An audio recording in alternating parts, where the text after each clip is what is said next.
Welcome to Ecclesia Principles, a biblical strategy for believers to engage in God's design for government with Ray Eppard. They are a society of death and martyrism and Satan worshippers. I can tell you this because they still sacrifice their children to the Molech. Yeah. The women, 2 years old, child in her hand in Gaza, and a reporter says to her, "Why is he dressed like Hamas?" And she says, "I have 8 children and I trained them all to martyr."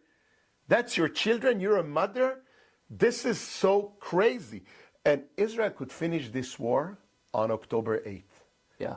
One day after the attack. If the American current administration would have allowed us to go all out and just go there and do what had to be done and not have our hands twisted around our backs and being forced to give supplies and 500 truckloads of food to our enemies, that's what we are forced to do. I know the old-fashioned way of waging war, which is even biblical. And it wouldn't be like this, yeah. You put siege around your enemies, you starve them to death if you need, until they crawl out of their holes, they surrender, they give you your hostages, you give them peace. Yeah. They have to disarm themselves, they have to release the hostages, they have to get out of Gaza, because when they say free Gaza and free Palestine, I say freedom from Hamas. Yeah. Once you're going to free these people from Hamas, there will be peace. If there'll be peace-seeking people, Israel's hand is always extended for peace. We signed many peace treaties to show our real goals in life. Yeah. You cannot say that Israel is not looking for peace. Israel gave back the entire Sinai Peninsula for peace. Yeah. Israel was willing, according to Bill Clinton, not a very good friend, according to Bill Clinton, Israel and Ehud Barak, our prime minister, signed already a contract to give 97.8% of the land to Arafat. Yeah. And he refused. He wanted the last 2% as well. Right. You understand what we're dealing with? Yeah. That's the problem. And that's why there's no peace, because they educate their people for war. They educate them to martyr. They take hostages of their own people. They take hostages of our people.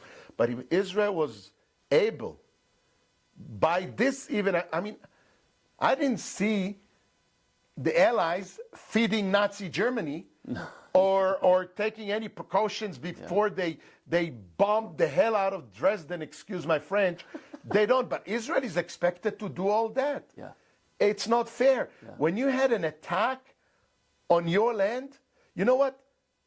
In terms of definite numbers, the 1,400 people that were killed in Israel on October 7th is similar to 10 Pearl Harbors. 10 Pearl Harbors. Yeah.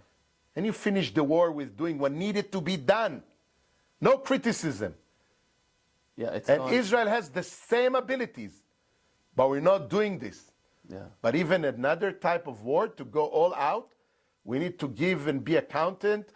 And if the Americans are not allowing it, there'll be an embargo of weapons over Israel, like our biggest allies.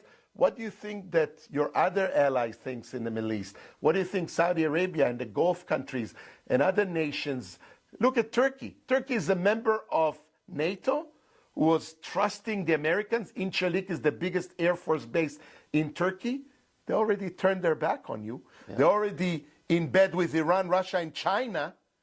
Saudi Arabia, the minute they've seen that they were attacked by the Houthis, the proxies of Iran, and half of their oil production was bombed by those Houthis, and America, this administration, this current one, didn't do nothing. 2 days later, they went and opened their embassy in Tehran and in bed together with Iran right now. Egypt, your biggest allies next to Israel, already in relationships with Iran, and the Iranian embassy is open in Cairo. What do you think your allies are thinking after they've seen your people running away with the tail between the legs from Afghanistan? Yeah. Where's the strength of America? China is roaring. Iran is roaring. Russia is getting there, fighting Ukraine just to poke your eyes. Iran, all these nations are calling and challenging the world's order. Thank God that Donald Trump is coming into office right now. Hopefully he'll know, with the right people, he builds himself quite a beehive that will know how to deal with the situation right here. Yeah. You've been listening to Ecclesia Principles with Ray Eppard. Follow us on YouTube and Facebook on our Ray Eppard pages. This program was brought to you by Victory Worship Center and World Outreach. Services Sunday 9 o'clock and 11 o'clock, 200 Hammond Lane, Stanton, Virginia.